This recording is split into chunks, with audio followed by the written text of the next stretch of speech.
Located midway between Montreal and Toronto, at the junction of the St. Lawrence and Cataraqui rivers on Lake Ontario, is historic Kingston, the limestone city. Founded in 1673, this important cog in Canadian history still has many landmarks of great interest to tourists. Here is old Fort Henry, built in 1832 to guard the Rideau Canal system to Ottawa. Royal Military College, established in 1876 as an Army officers' educational center, today a tradition-packed tri-service college. Queen's University, one of Canada's oldest and most famous educational centers, was founded in 1841 and named after the late Queen Victoria. Kingston, Ontario, has played a big part in Canadian history. And in March 1957, it played a big part in one of Canada's famous winter sports, curling. For it was here that the Canadian Curling Championships were held, with representatives from all over Canada competing for the MacDonald Brier tankard, emblematic of curling supremacy in Canada. After weeks of elimination matches in their own provinces, these 11 rinks from across our great country gathered in Kingston for one of the nation's most colorful events, the 28th Canadian Curling Championships. This 5-day competition, first held in 1927, has a roster of competitors which includes many great names in curling history. It was a great honor to every one of these 44 competitors to take part in curling's World Series. And it was an honor to the city of Kingston to be able to host this national event. The Kingston Playdowns Committee, under Chairman Brodie Ness, the city itself, and the residents of this historical center left no stone unturned in throwing out the welcome mat to the provincial representatives. Special banquets were held throughout the week. An organized tour of the city was arranged, which included all the historical sites in the area. Those who were in Kingston tell you, it is not only an historical city, but also a friendly city.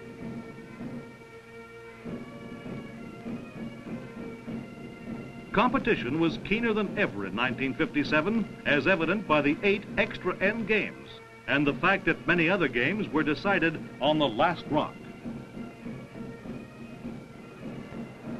Opening ceremonies in the Kingston Memorial Center saw Mayor Frank P. Boyce throw the first stone, while Mr. David M. Stewart of MacDonald Tobacco Incorporated held the broom. Mayor Boyce delivers from the hack. Sweepers, the Honorable Thane A. Campbell of Prince Edward Island, a Brier trustee, and Bruce Matthews, president of the Kingston Curling Club, follow the rock closely as it moves into the house.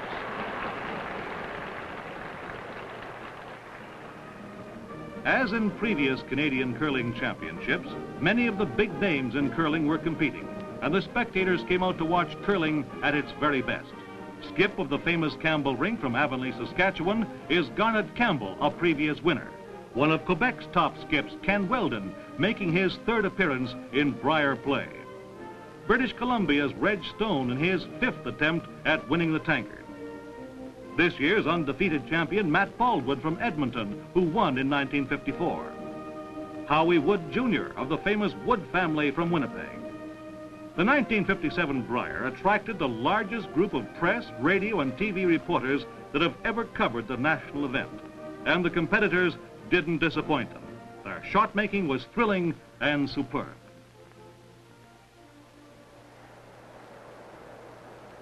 Representing New Brunswick was Ken Everett's rink from West St. John.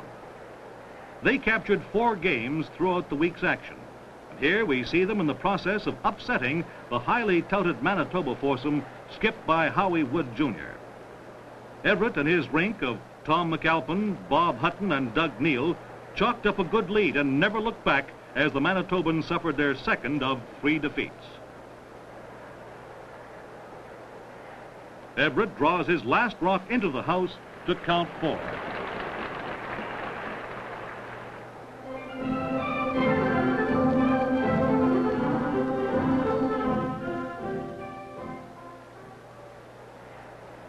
Shot-making of superb skill decided many of the matches, as it did in this one between Quebec and British Columbia.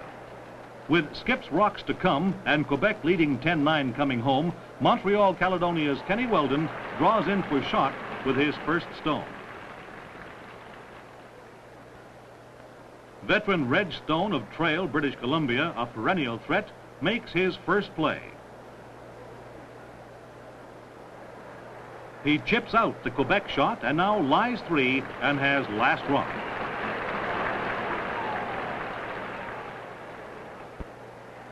Weldon with his last rock and British Columbia lying 3 tries to draw to the shot rock.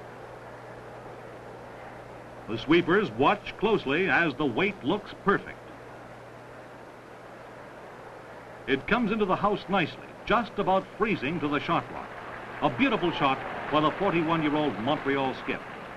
Stone can now either draw to the Quebec shot and count 1 to tie the match, or he can attempt the difficult chip shot to count 3 and win. With no sweeping required, his rock comes into the house, chips out the Quebec shot rock beautifully, and British Columbia count 3 to win the match 12-10.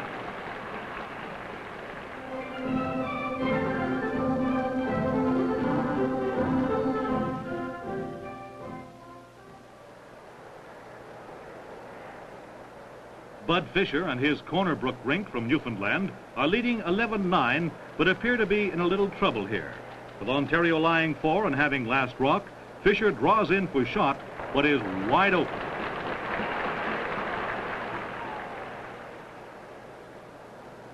Ontario skipper Stan Sargent of Orillia tries to take out the Newfoundland shot rock, but he's a little wide and instead raises 2 of his own, leaving the island province still shot.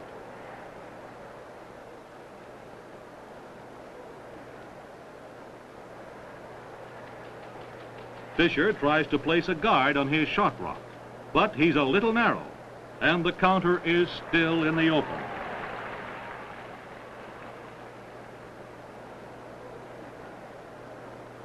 Ontario Stan Sargent has to chip out the rock and stay to win.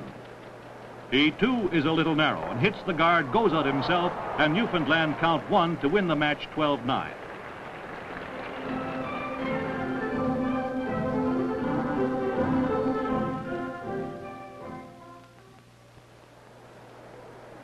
After a nip-and-tuck battle all the way, Northern Ontario skip Don McEwen from Port Arthur found himself 2 down coming home against Matt Baldwin of Alberta. With his first rock in the final end, he chips the Alberta shot rock out of play and comes to rest at the back of the house lying 2.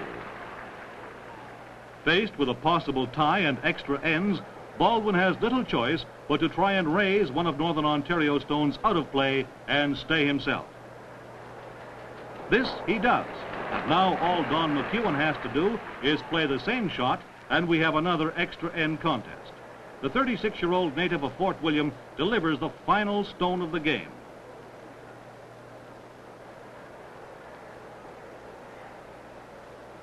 It's a little wide, passes through the house, giving Alberta 1 and an 11-8 victory.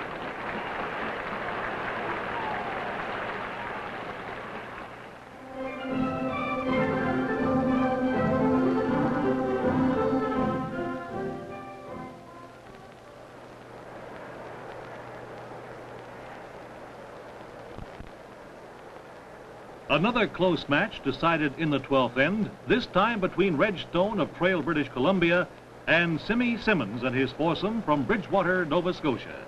Stone, leading 7-6 and counting 2, plays a guard with his first rock.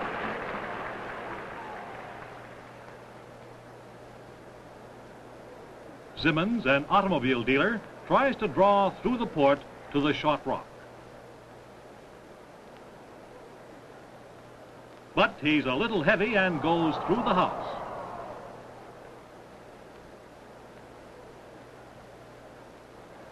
Stone, a veteran of many bond spiels, car spiels, and Briers, tries to block up the port even more to guard his shot rock.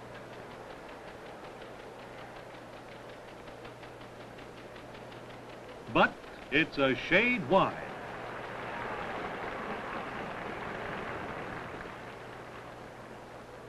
Simmons, trailing 7-6, has only one move.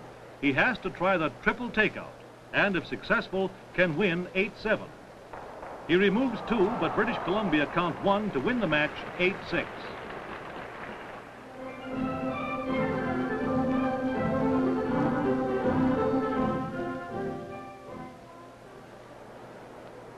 Tabbed the hard-luck rink of the 1957 Brier was the Prince Edward Island entry, skipped by Jiggs MacDonald of Charlottetown.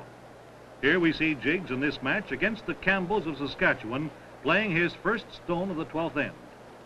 He draws to the Saskatchewan shot rock and lies 1 with the match all tied up at 7-0.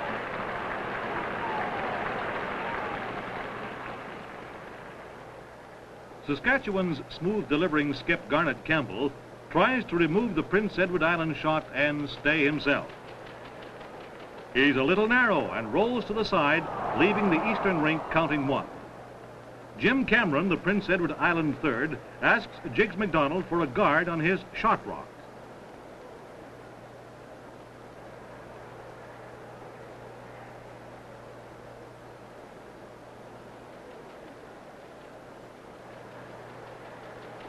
He's light, and the stone comes to rest in front of the house. Now, with the score tied and last rock to come, Garnet and brother Glenn discuss the situation. Finally, they decide on a straight draw shot. Garnet delivers.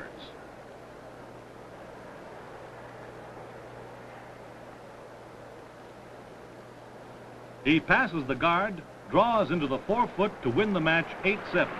Another tough loss for PEI, who dropped 4 games by 1 point, 2 of them in extra ends.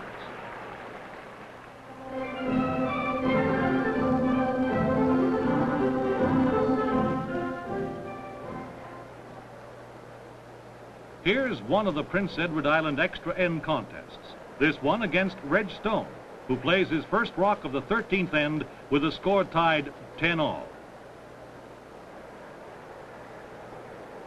He rubs the PEI guard and draws to the 4-foot for shot rock. Jiggs MacDonald has a straight takeout here. With lots of weight, he comes straight down, takes out the British Columbia counter, and is now lying 2. Reg Stone asks brother Roy for the broom to draw to the Prince Edward Island shot rock at the back of the 8-foot ring. He has to come through a narrow port to make the shot. The rock comes through the port, raises the eastern rink's shot rock, and now the Smelter City foursome lie 1 with MacDonald's last stone to come. The Prince Edward Island skip attempts a draw to the BC shot rock.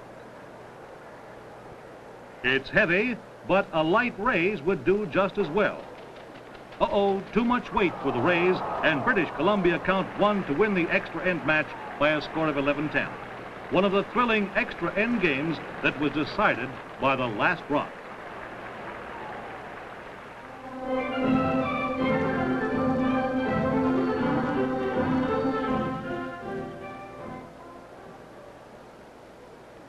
Here is another 13-end game, and again, Reg Stone's Trail BC rink is involved, this time against Howie Wood Jr. of Winnipeg. The British Columbia representatives had 3 extra end games, winning 2 of them. Counting 2, Stone attempts a guard with his first rock.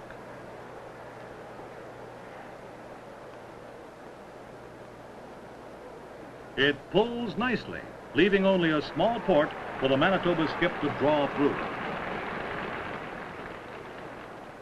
Wood, playing plenty of weight, tries a double takeout, but catches only 1 and rolls out himself, still leaving BC shot rock. Stone then takes ice for a draw through the port as a second counter and a guard.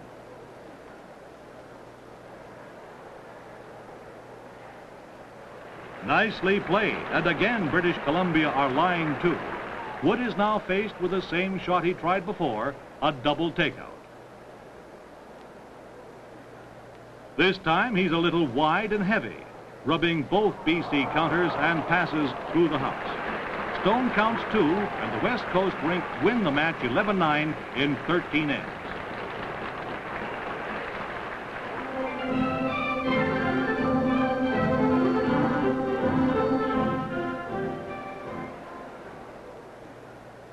One of the highlight games of the week's action was this match between Alberta and Saskatchewan, who at the time were both undefeated. Here we see champion Matt Baldwin attempting a long guard on his shot rock in the 10th end, with the score Saskatchewan 6, Alberta 4. He places it beautifully, leaving only a small port about the diameter of a rock. Garnet Campbell, the brilliant skip of the famous Avonlea rink, decides to play the port.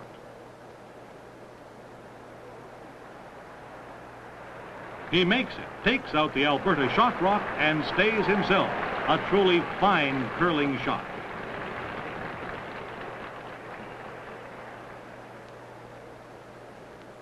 Baldwin, also one of Canada's top shot makers, attempts the same shot.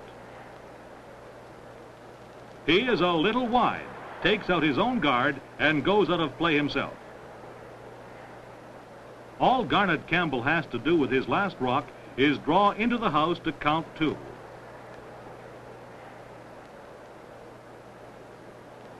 But he's a little heavy and passes through the house, scoring only 1 to make the count Saskatchewan 7, Alberta 4, going into the 11th end.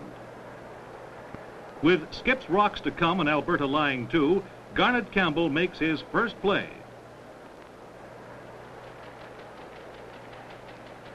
He takes 1, he takes 2, and stays himself a beautiful double takeout by the 30-year-old 1955 champion. Baldwin, making his 3rd appearance in the Brier, takes lots of ice and plays draw weight. With some help on the brooms by 3rd Gordon Haynes and 2nd Art Kleinmeyer, he makes a nice draw in behind the Saskatchewan guard.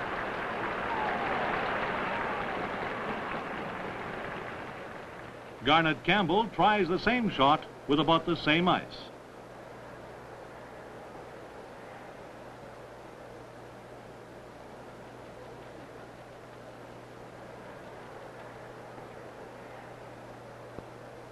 He's a little narrow and raises his own guard into the house. But Alberta is still shot. Baldwin, with last rock, can count 2 with a draw shot inside the 8-foot ring.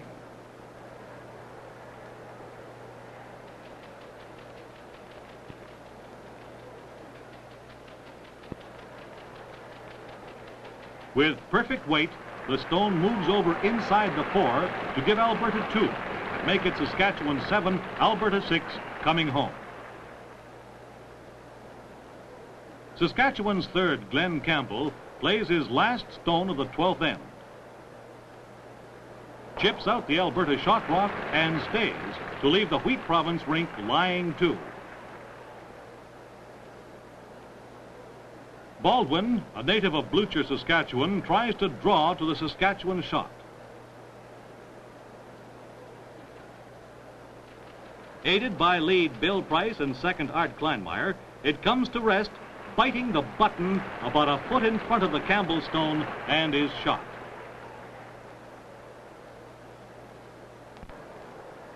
The Saskatchewan skip then tries to chip out the Alberta shot rock. But he's wide and goes right through the house.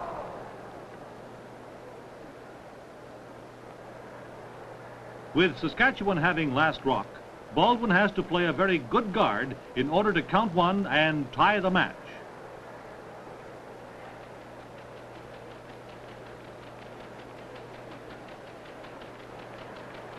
His rock comes in over the 12-foot and beautifully guards the shot rock, leaving the Campbells from Avonlea in a tight spot.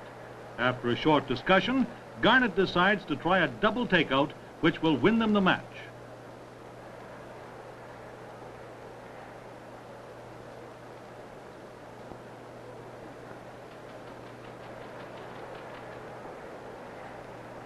He's wide again, going through the house, which sets up an extra end with the score now tied at 7-all. In the 13th end, Alberta's 3rd, Gordon Haynes, is asked to place his last rock inside the 8-foot ring.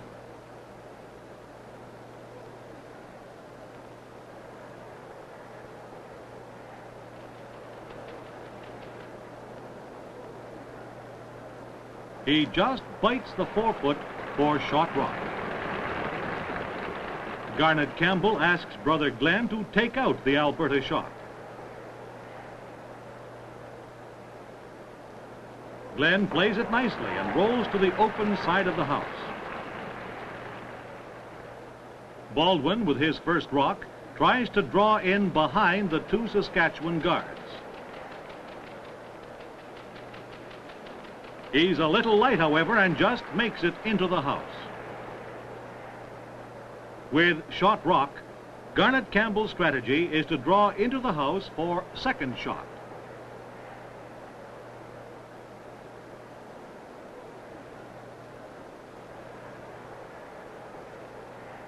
His rock moves through the 4-foot ring to lie 2. Baldwin, with everything hinging on his last stone, decides to draw to the Saskatchewan shot rock.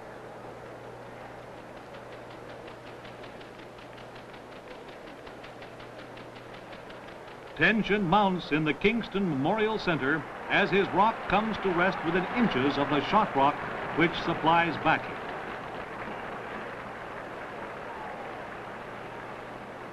Garnet Campbell, with a draw to the Alberta shot, can win the match.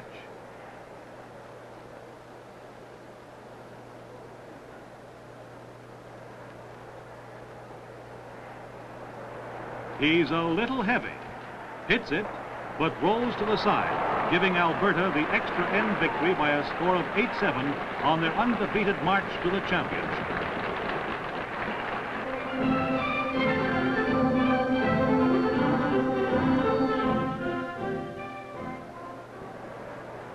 Another highlight game was between neighboring provinces, Alberta and British Columbia. Here, Skip Reg Stone plays his first rock of the 11th end with the score tied at 9-all. He takes out the Alberta shot rock, rolls to the side of the house, and lies 2. Baldwin tries for a double takeout of the BC counters.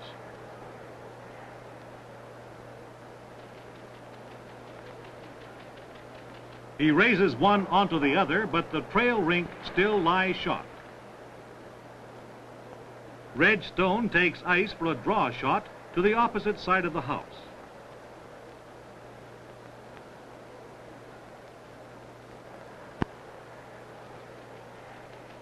Aided by second Buzz McGibney and Roy Stone, the rock moves over the 8-foot and British Columbia lie 2. Baldwin, with last rock, simply has to take out the BC shot rock and stay to count 1.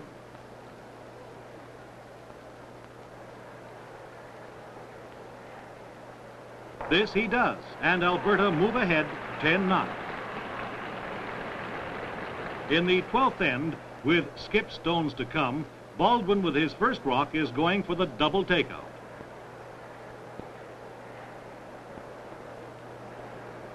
He takes 1, 2, and rolls over for shot. Stone, with his first play, tries a straight takeout of the shot rock.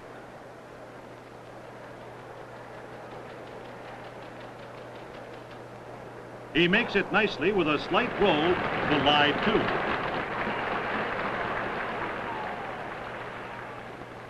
Baldwin, with his last rock, has to go for the BC counter and hope for a roll to get backing.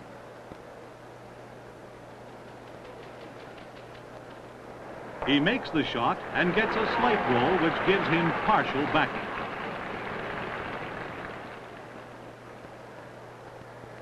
Reg Stone plays the final rock of the 12th end. He removes Alberta's shot to count 1 and tie up the match at 10-all, forcing an extra end. In the 13th end, Stone asks brother Roy to draw to the front of the house behind Alberta's long guard.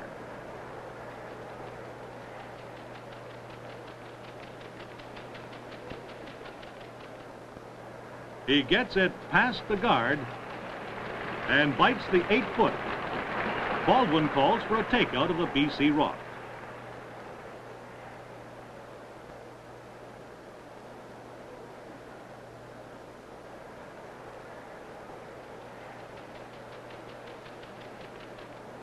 Gordon Haynes gives him just what he wanted with a nice roll. Stone takes the ice for the same shot.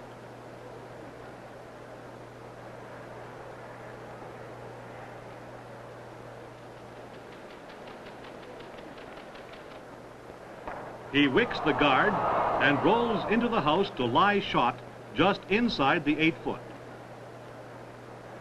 Baldwin goes for the British Columbia shot rock.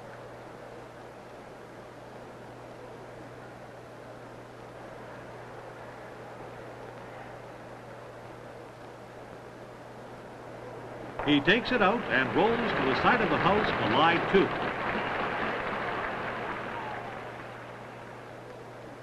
Stone, with his last rock in this 13th end, attempts to draw in behind the Alberta shot.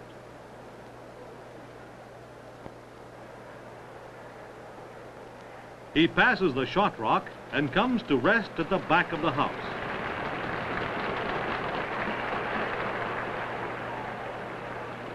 Baldwin, to win the contest, has to remove the BC stone.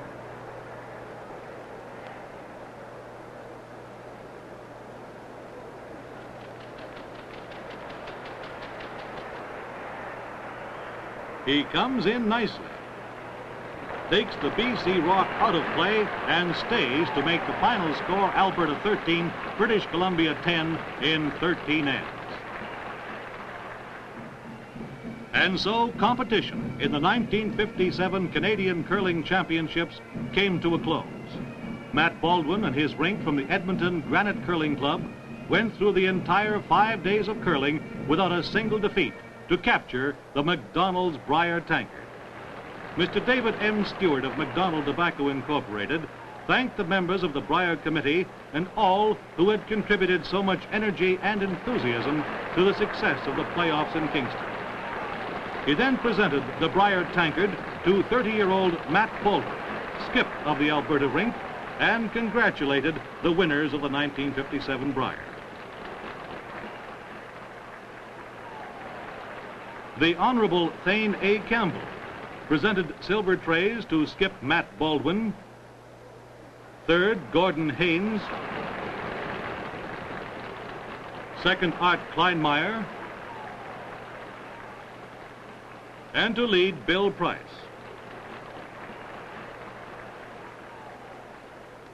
Brier trustee Ross Harstone presented second place prizes to Saskatchewan's skip Garnet Campbell. Then third Glenn, second Don, and to lead Lloyd Campbell. These presentations concluded the week's memorable activities in historic Kingston, and veteran observers will tell you they've never witnessed a Brier so closely contested, or one with so many matches decided in the last end.